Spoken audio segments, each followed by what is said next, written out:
This is Esme, and this is my bird feeder and my bird feeders and my bird bath. But I want to be able to, I hope that I have my earplugs in and I'm not walking away from this and you all can't hear me. So let's see. Let's just pray it works, and then if it doesn't work, I will deal with it later. I uh, I have quite a investment in a conversation that I want to have today, and I didn't want to be looking at you. I didn't want you to be looking at me. But I really urge you to read "You as the Mind of Creation" by Tantra Maat. It isn't from the here the humanity's gotten itself so involved in. There is actually emergent heres that are different heres than the one you're reading in the newspaper and the one that your mind is so wound into.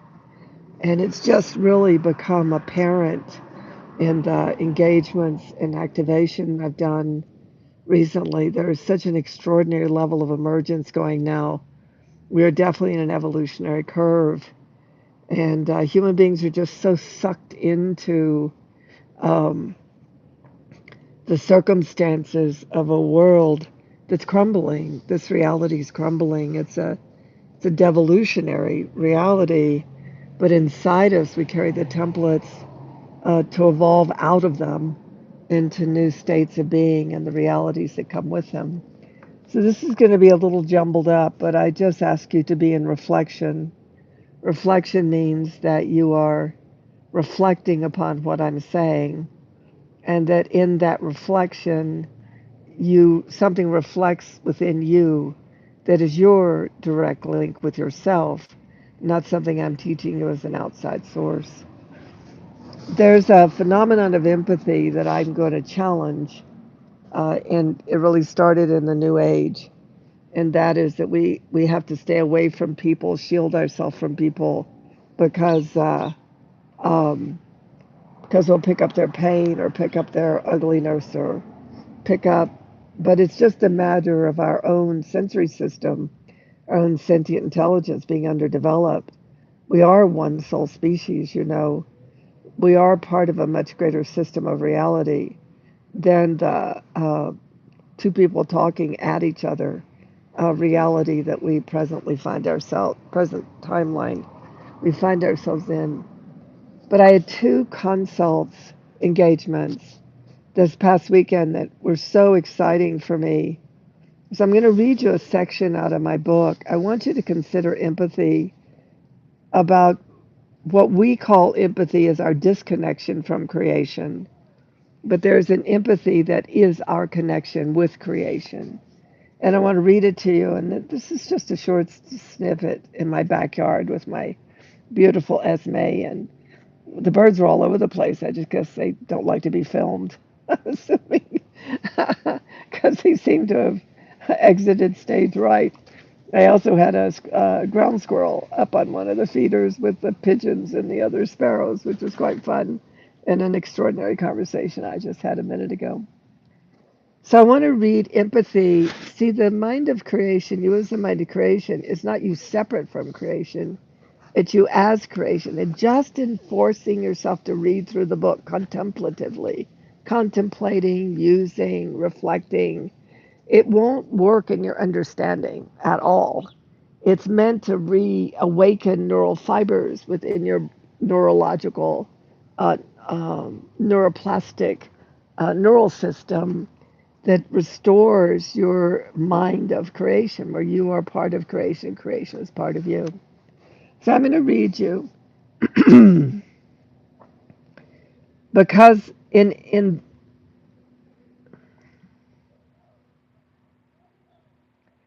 you cannot change empathy. I'm starting in the middle of the book, the middle of the chapter. It has no capacity for change. It just is. Empathy is a reflection of creation, just like you cannot alter the image in a mirror. But if the reflection changes, then the image in the mirror changes. It's just that way. In that empathy, in that empathy, creation reflects existence into form. That bringing into form has movement. That movement is empathic response. Now remember that part because I'm going to come back to that in a second. That said, whenever a reflection of creation is in formation, that information moves the entire universe. The universe responds as part of that reflection of creation. When that which you are connected to moves, like the reflection in a mirror, you move. We think we move wholly on our own, but actually we are a reflection of something moving. Empathy is experienced as a state of creation in our sector of existence into which we are glued. Because we're always forming, empathy feels like a great unending movement, constantly in the excitement of formation. We should be able to perceive ourselves in unity with the empathy of creation. We perceive empathy the way we presently do because our perceptions are caught in the aberration of the original design here. In other words, empathy is aberrated. The aberration has us experience creation outside of ourselves, not part of ourselves. So when we experience empathy, we're moving with creation. We don't realize we're moving with creation. We think we're the effect of something happening in a disconnected world. Empathy reflects the non duality of the all. We feel the ebb and flow of creation in our physicality, because here in our physical, non physical world, we are in the movement between formlessness and form. This is almost impossible to mentally perceive. The easier way to think of it is that form is always in movement and always reforming. Formlessness is like a still point in a cranial sacral session. It is like the stillness experienced in deep meditation. We still sense and are sensitive to this movement between form and formlessness. Our ability to sense and be sensitive to movement is present in our sentience, our sentient intelligence. This intelligence gives us awareness of what allows the formless to be formed, not as a thing, but as a presence. Our system of form responds to that movement, whether it is at an individual or collective level. The response is empathic response, which is distinct from being in the presence of empathy. So I don't know if anybody ever was part of a uh,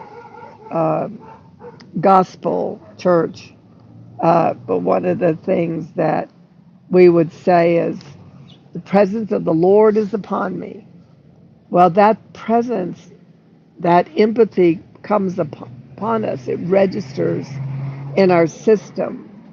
And why the empathic response is so important isn't about the description of this feels bad or this feels good or this is right or this is wrong.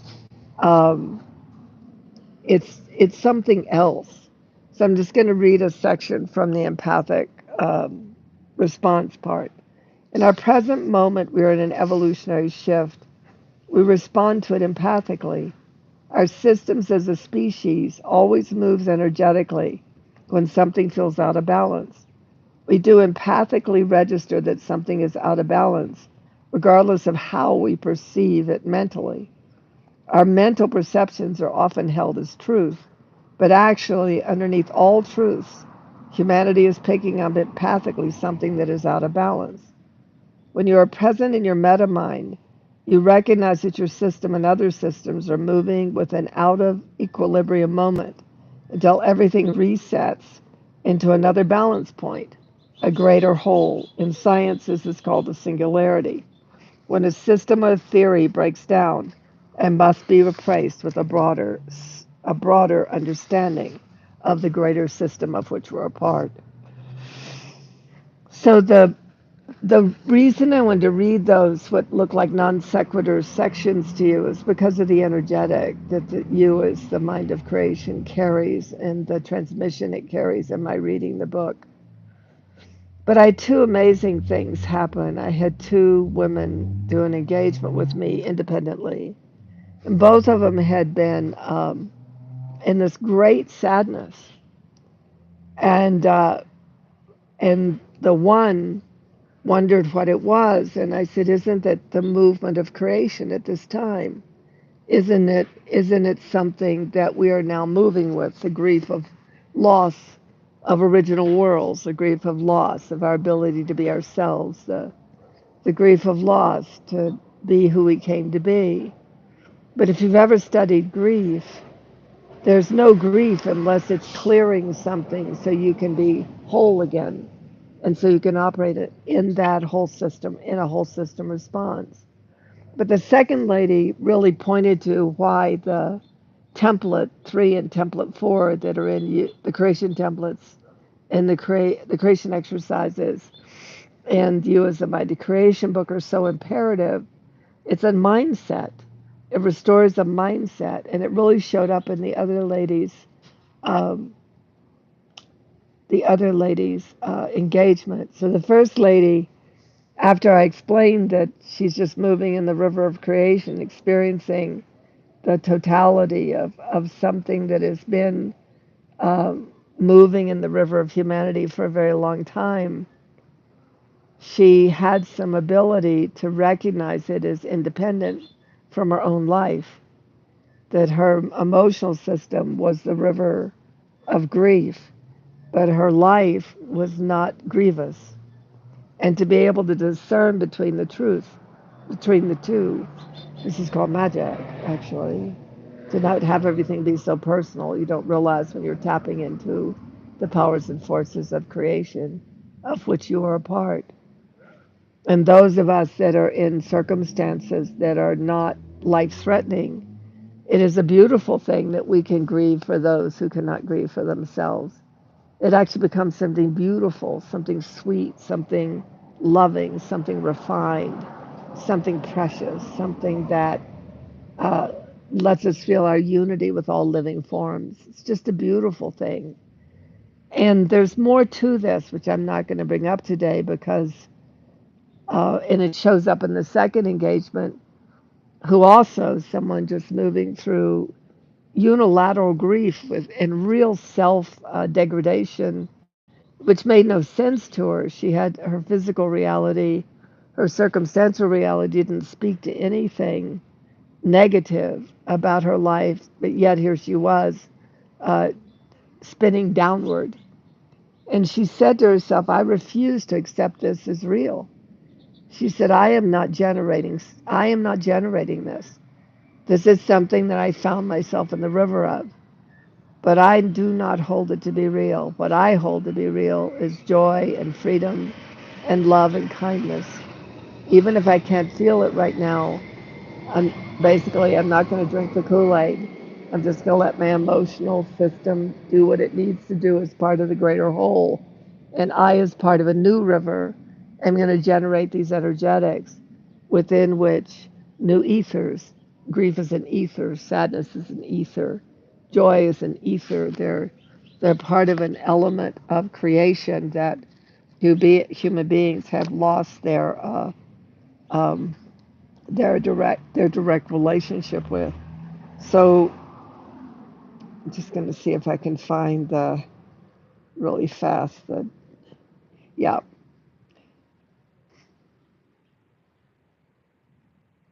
Think of ether as the underlying field of existence that is emptiness, but also you can consider it the field of informing or being informed or information, which brings form forward by reflection.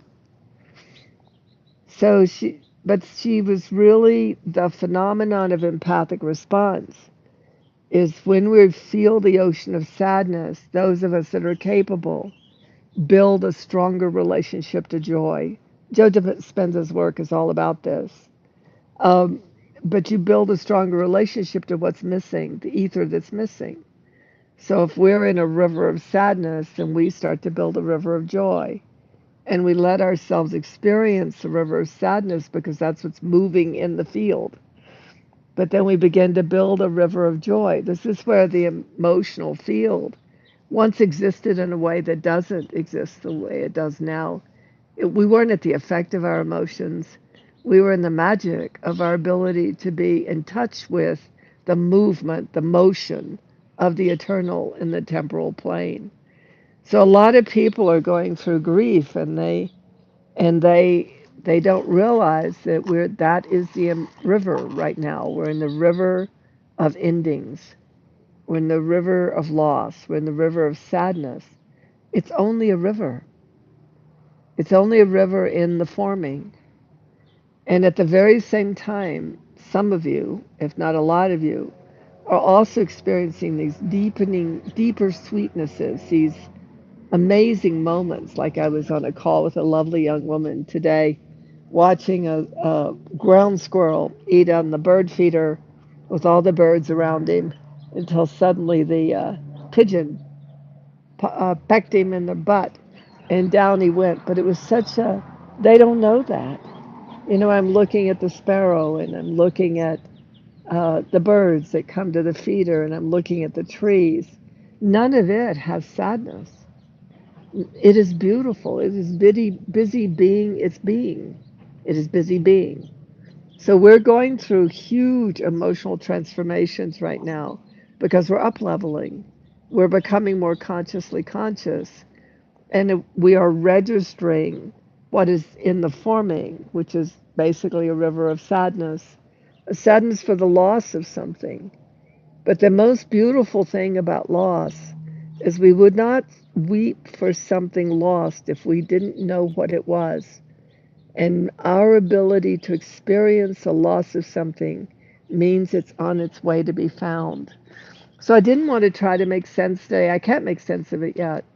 But I do know that we're in the ethers of the emotional field. And I do know that you have a right to say what you want to be picking up on in your emotional field. You can be picking up on betrayal, abandonment, rejection, or you can be picking up on connection and relating and intimacy, ecstasy, passion, peace. You design the registers within which you experience your physical world. And our bodies can't last much longer, always in trauma, always, always de- being degraded by stress. And they're fighting back. They're fighting back for our ability to be sensitives, our ability to be sentiently oriented, our ability to have say. It's in my book.